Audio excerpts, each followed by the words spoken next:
gamit ko yung Fiesta na ngayon. Ang ganda manakbo guys. So ito, sa ordinary kasi guys, pag ito, di ba binili ng buy and sell, wala, bebenta nyo na to. Wala namang error eh, wala namang problem. Walang overheat, yan, 80 lang ang temp nya. Try nyo, nagsishef naman. So maganda yung katawan, maganda yung body, maganda yung interior, di ba? Pera na to eh, ito pagkakakitaan ko na to actually. Benta mo to ng kano, 200. Ay 200 ko pala nabili, sorry. So 220, 230, 250, di ba? Kikita na ako doon. Pero bebenta ko ba? Hindi. May SOP na kasi kami, may sistema na tayong sinusunod. So ang gagawin dito, ibibigay, hindi tayo magte-take chances. Ito kahit gawa ito, kahit ang baba ng ng odometer nito, 39k lang. Papalitan pa rin natin ng transmission to at i-refresh yung engine para yung makakabili nito talaga naman parang first owner ulit siya nito, 'di ba? So wala sa ating magagalit, hindi tayo magkakaroon ng atras sa iba. Kikita tayo very little na lang kasi gagamitin natin sa mga kailangan nitong kotse. Lalo pa yung isa pa nito yung kanyang suspension malagutok.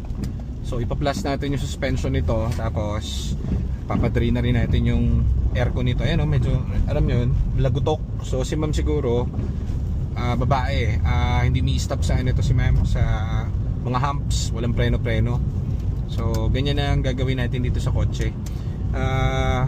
Bibigay natin yung dapat sa kanya. So hindi tayo namimili ng kotse. Lahat sa shop na nakukuha namin ganun.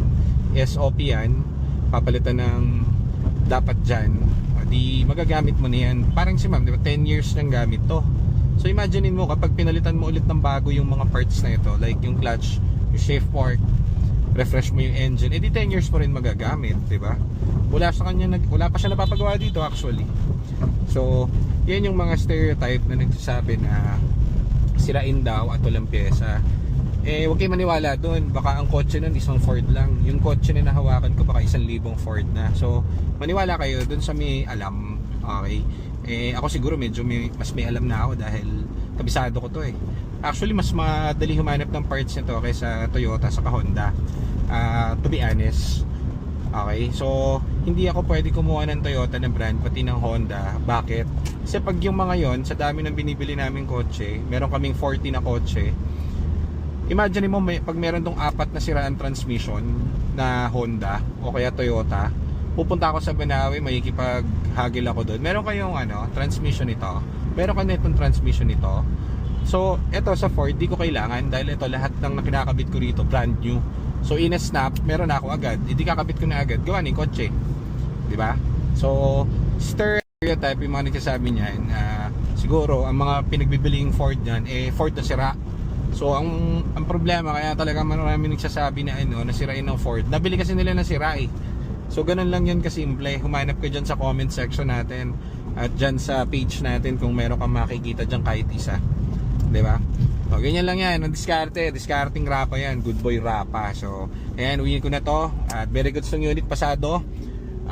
Marami lang gagawin dahil pati suspension kabit. Yung suspension nya parang parang nagdidelir yung kabayo eh. Parang basta mahirap i-explain eh.